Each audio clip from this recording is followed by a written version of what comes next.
Vasquez. Pansamantala po natin lubayan ang paggunita sa Maguindanao Massacre. Wala sa oras na napaanak sa banyo sa Ninoy Aquino International Airport kagabi ang isang buntis na OFW. Napag-alamang itinago niya ang kanyang pagbubuntis para raw makabalik sa kanyang trabaho sa bansang Taiwan. Nakatutok si Cara David. Si Baby Trisha, ang sanggol na isinilang kagabi sa isang banyo sa NAIA Terminal 1. Sa litratong ito, makikitang may mga kalmot ang sanggol sa tagiliran. Kwento ng kanyang ina, nakalmot niya ang anak habang iniluluwal niya ito. Dito sa isa sa mga banyo sa NAIA Terminal 1, iniluluwal si Baby Trisha. Pasado alas 9 ng gabi raw nang makita ng isang janitress sa NAIA ang isang babaeng nakasuot ng malaking jacket. Nagmamadali raw itong pumasok sa banyo. Nagsimulang maghinala ang janitress dahil sobrang tagal na raw ng babae sa loob ng banyo at may nakita na siyang dumadaloy na dugo. Pero tumanggi raw ang babae na buksan ng pinto kaya sa pilitan nilang binuksan ito. Pagpasok ko doon, yung bata nakalapag na sa bowl. Yung gilid ng bowl, nangitim. Doon ako nataranta kasi inaano ko doon sa bata. Baka sili umihingi ang bata, maitim. Agad na dinala sa klinik ng NAIA ang mag-ina.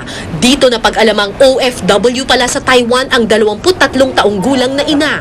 Aniya, wala raw siyang balak na abandonahin ang anak. Inabutan lang daw siya ng panganganak sa airport. Hindi ko po expected kasi December po yung expected date niya. Sa kabila ng paliwanag ng ina, hindi pa rin daw nito pwedeng makuha sa ngayon ng bata na kasalukuyang nasa kustodiya ng DSWD.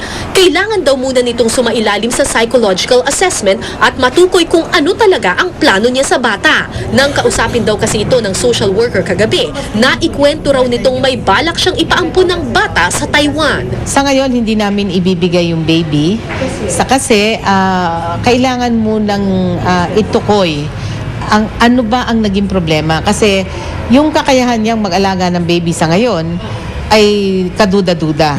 Hindi ito ang unang beses na may OFW na nanganak sa paliparan.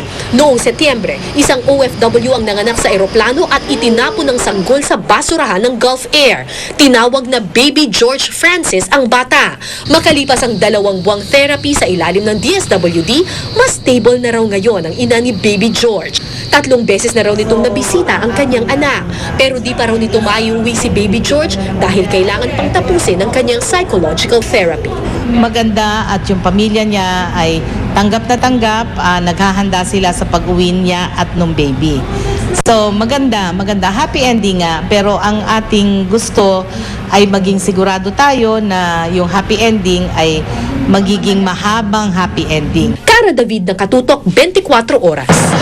Meron po tayong malaking balita mula sa ibang bansa. Inatake po ng North Korea ang isang isla sa South Korea. Ang South Korea naman gumanti. Nakatutok si John Consulta. 가맹한 것으로 파악되고 있습니다. Kita sa mga litrato at video ang mga lugar sa Yeonpyeong Island sa South Korea na tinira ng North Korea. Sunog ang ilang bahay at mga establishmento. Ayon sa South Korean military, isang sundalo ang patay habang hindi bababa sa 13 iba pa ang sugatan. Kaya ang South Korea gumanti sa kanilang karatig bansa. Naka-alerto na rin ang kanilang fighter jets. Pinilaan din nito ang North Korea ng mas matinding hakbang kapag hindi tumigil sa pag-atake. Nangyari mga pag-atake ngayong mataas na ang tensyon sa pagitan ng dalawang Korea. Nitong Marso lang kasi, isang South Korean ship ang pinalubog umano ng torpedo ng North Korea. Halos 50 South Korean patay. Itinanggi ng North Korea ang panatang. Pero bago nito, nag-test fire na rin noon ng kanilang missile ang North Korea. At noong isang buwan, ibinida sa publiko ang anak ng North Korean leader Kim Jong-il, ang tagapagmana ng posisyon. May bago pang pahayag na patuloy ang kanilang nuclear enrichment program. We believe that the North Koreans are in violation of a substantial number of international agreements that they have entered into and are in violation of UN Security Council resolutions. Habang ang South Korea tuloy naman sa pag-asanay ng kanilang militar, katuwang ang mga kaalyado gaya ng Amerika. Tinututukan ng international community ang dalawang Korea dahil hindi pa ganap na natutuldukan ang Korean War noong dekada 50. Ang nasabi kasing digmaan, hindi naman natapos sa peace treaty, kundi sa isang truce o tigil putukan lang. John Consulta, Nakatutok, 24 oras. Wala mga kapuso, kinondena na po ng Estados Unidos ang pag-atake na yan na ginawa ng North Korea. Maigpit naman na minaman-manan o minomonitor ika nga ng ating embahada sa South Korea ang sitwasyon doon. Meron pong umigit kumulang 6,000 Pilipino sa South Korea. Kaligtasan mo sa Alerto 24. Isang sports utility vehicle o SUV ang bumangga sa mga konkretong harang sa C5 Road sa lungsod ng Pasig. Ang nakainom kumanong driver, pinagmumura pa ang mga responding rescuer at pulis. Si Dante Perello, naka-Alerto 24. Pasado alas 12 ng hating gabi kanina nang salpukin ng puting SUV na may plakang ZDP359 ang concrete barrier sa isang U-turn slot sa may C5 Road ng Barangay Ugong sa Pasig City. Ang resulta, nawasak ang unahang bahagi ng sasakyan at tumagas ang langis nito habang nagkabasag-basag naman ang 3 bloke ng concrete barrier. Tumangging magpasuri sa mga responding rescuer ang driver na ayon sa mga otoridad ay nakainom raw dahil bukod sa nangangamoy alak ay nagsusuka rin ito. Hindi rin ito nagbigay ng pahayag ukol sa pangyayari at maging sa kanyang pagkakakilanlan. Ayun nga, masama nga tinutulungan lang namin siya minumura niya yung mga medic Pero hindi naman namin siya pwedeng pilitin kung ayaw niya talaga. Bahagyaring nagkaroon ng aberya dahil ayaw nitong ibigay ang kanyang lisensya sa mga traffic enforcer, kaya humingi na sila ng tulong sa pulis.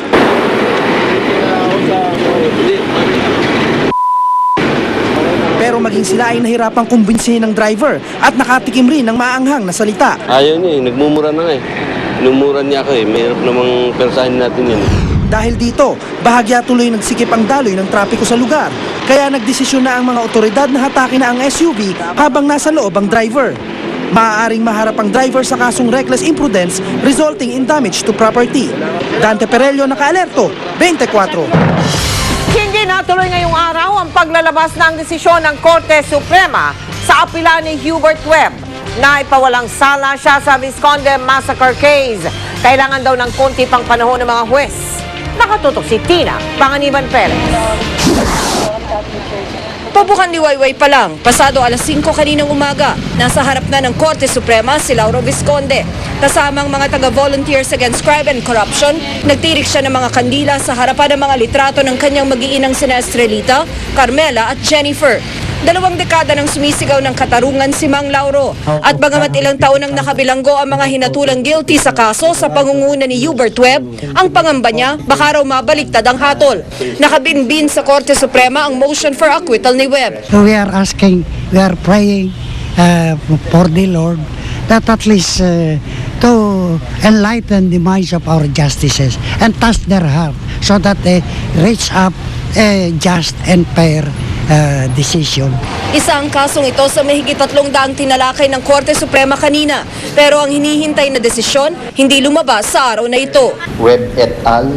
Was also discussed. However, it is again being deferred to a later date because some justices are asking for more time. Dismayado naman si Visconde sa nangyari. Ang ama naman ni Hubert na si dating Senator Freddie Webb, ipinagpapasadyos na lamang daw ang lahat. Bukas ang kaarawan ng dating senador at ang hiling niya ay magbalik sa normal ang kanilang buhay pamilya. Sa tweet naman ng kapatid ni Hubert na si Jason, nagpasalamat siya sa mga nagdarasal at sumusuporta sa kanila. Tina Panganiban Perez, Nahadutok, 24 Oras.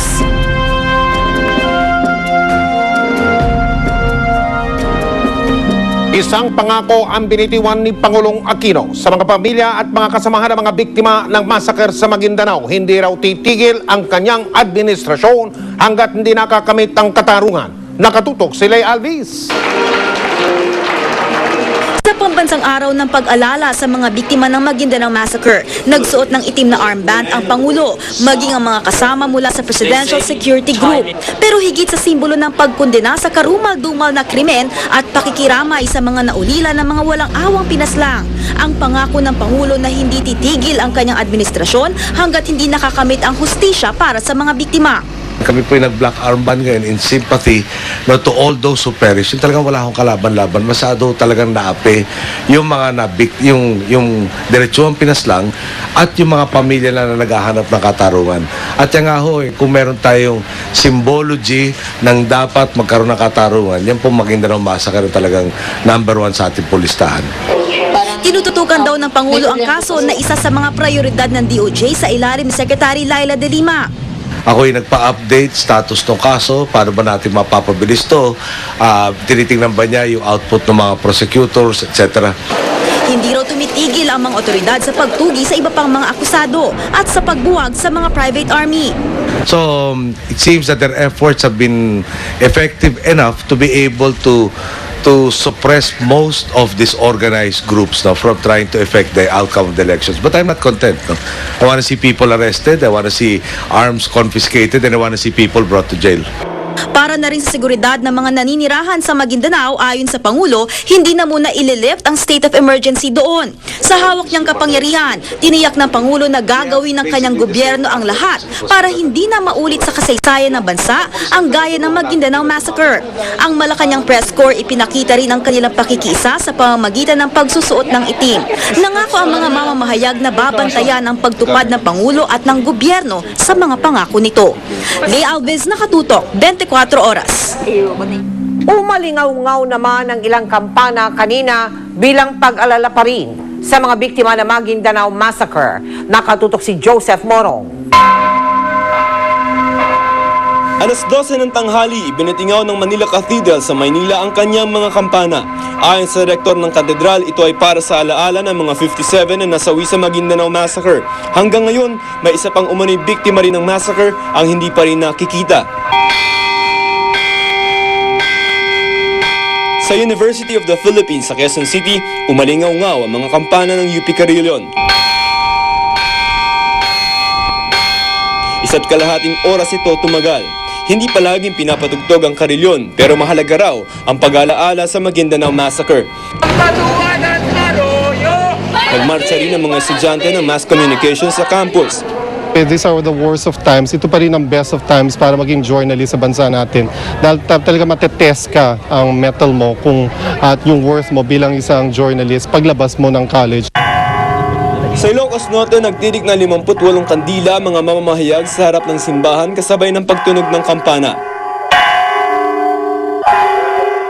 Isang misang inialay sa pangunguna ni Monsignor Policarpio Albano ng Diocese of Laoag. Joseph Morong, Nakatutok, 24 Oras.